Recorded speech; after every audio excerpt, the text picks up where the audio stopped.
ದುರ್ಬಳಕೆಯನ್ನು ಮಾಡಿಕೊಂಡು ಅವರ ಹತ್ರ ಬರ್ತಿದ್ದಂತ ಸಂತ್ರಸ್ತೆಯರು ಅಥವಾ ಅಬಲೆಯರು ಏನು ಪ್ರಭಾವ ಇದ್ದಂಥವ್ರನ್ನ ತಮ್ಮ ಅಧಿಕಾರ ದುರುಪಯೋಗ ಮಾಡಿಕೊಂಡು ಲೈಂಗಿಕವಾಗಿ ದೌರ್ಜನ್ಯ ಎಸಗಿರುವಂತಹ ವಿಡಿಯೋ ಪೆನ್ ಡ್ರೈವ್ ಹಾಸನದ ಬಿಫೋರ್ ಎಲೆಕ್ಷನ್ ಇನ್ನೂ 4-5 ದಿನ ಇದ್ದಂತಹ ಸಂದರ್ಭದಲ್ಲೇ ಹಾಸನ ಜಿಲ್ಲೆಯೆಲ್ಲ ಓಡಾಡಿತ್ತು.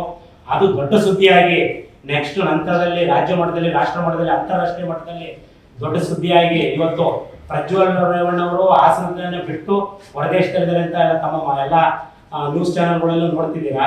ಇಂಥ ಸಂದರ್ಭದಲ್ಲಿ ಮೊದಲು ದಿನಾಂಕ 27/4/2024 ಎಲೆಕ್ಷನ್ ಮಾರನೇ ದಿನನೇ ಸನ್ಮಾನ್ಯ SP ಅವರಿಗೆ ಮತ್ತು ಒಡೆಯರ್ಸಿಪುರಕ್ಕೆ ನಮ್ಮ ರಾಜ್ಯ ಉಪಾಧ್ಯಕ್ಷರಾದ ಲಿಂಗೇಗೌಡರ ನೇತೃತ್ವದಲ್ಲಿ ಇಲ್ಲೊಂದು ಪತ್ರಿಕಾಗೋಷ್ಠಿ ಮಾಡಿ ನಾವು ಕಂಪ್ಲೇಂಟ್ ಕೊಟ್ವಿ.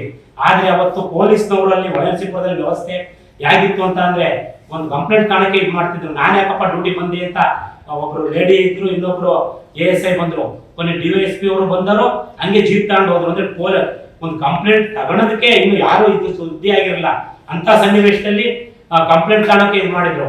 ಕೊನೆಗೆ ನಾವೇನ್ ಮಾಡಿದ್ವಿ, FIR ಹಾಕಿದ್ರು ಅಷ್ಟೇ, ನಮ್ಗೆ ರಿಸೀವ್ಡ್ ಕಾಪಿ ಕೊಡಿ, ನಾವು ಕೊಟ್ಟಿದ್ವಿ ಅಂತ ಫಸ್ಟ್ ಅಧಿಕೃತವಾಗಿ KRS ಪಕ್ಷನೇ ಪ್ರಜ್ವಲ್ ರೇವಣ್ಣ ಅವ್ರ ಮೇಲೆ ಕಳೆದ 2 ವರ್ಷದಿಂದ ಒಡೆಯರ್ಸಿಪುರ ಚಲುವಂತ ಒಂದು ಪೊಲೀಸರಿಗೆ ಸನ್ಮಾನ ಮಾಡಬೇಕು ಅನ್ನೋ ಒಂದು ಇದರಲ್ಲೂ ಕೂಡ ಅವರು ನಮ್ಮ ಪೊಲೀಸ್ ನೇತೃತ್ವದಲ್ಲಿ, ಪೊಲೀಸ್ ಕುಮ್ಮಕ್ಕದಲ್ಲಿ ನಮ್ಮ KRS ಪಕ್ಷದ ವ್ಯಾನಿಗೆ ಕಲ್ಲೆಲ್ಲ ಹೊಡೆದಿದ್ರು.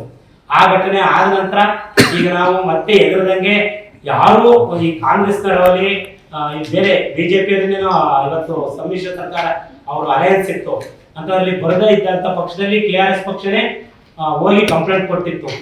ಅದಾದ ನಂತರ ರಾಜ್ಯದಲ್ಲಿ ಆದ ಬೆಳವಣಿಗೆಗಳೆಲ್ಲ ತಾವೆಲ್ಲ ಗಮನಿಸಿದ್ದೀರಾ. ದೇವರಾಜೇಗೌಡ ಸ್ಟೇಟ್ಮೆಂಟ್ ಆಗ್ಬೋದು, ಇನ್ನ ಬೇರೆ ಬೇರೆ ಪ್ರಜ್ವಲ್ ರೇವಣ್ಣವರು, ಆಮೇಲೆ ರೇವಣ್ಣನವ್ರ ಬಂಧನ, ಈ ತರದೆಲ್ಲ ಘಟನೆಗಳಾಯ್ತು.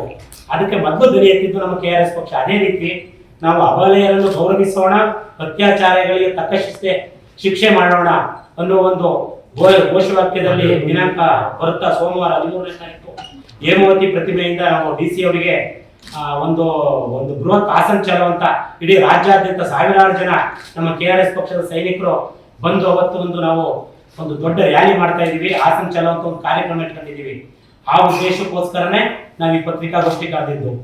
ಸ್ಥಳೀಯ ಹಾಗೂ ನಿಖರ ಸುದ್ದಿಗಾಗಿ ಸಬ್ಸ್ಕ್ರೈಬ್ ಆಗಿ ಬೇಮಾ ವಿಜಯ ಡಿಜಿಟಲ್ ಯೂಟ್ಯೂಬ್ ಚಾನೆಲ್ ಹಾಗೂ ಪಕ್ಕದಲ್ಲಿ ಕಾಣುವ ಬೆಲ್ ಐಕಾನ್ ಕ್ಲಿಕ್ ಮಾಡಿ ಕ್ಷಣ ಕ್ಷಣದ ಅಪ್ಡೇಟ್ಗಳನ್ನು ಪಡೆದುಕೊಳ್ಳಿ.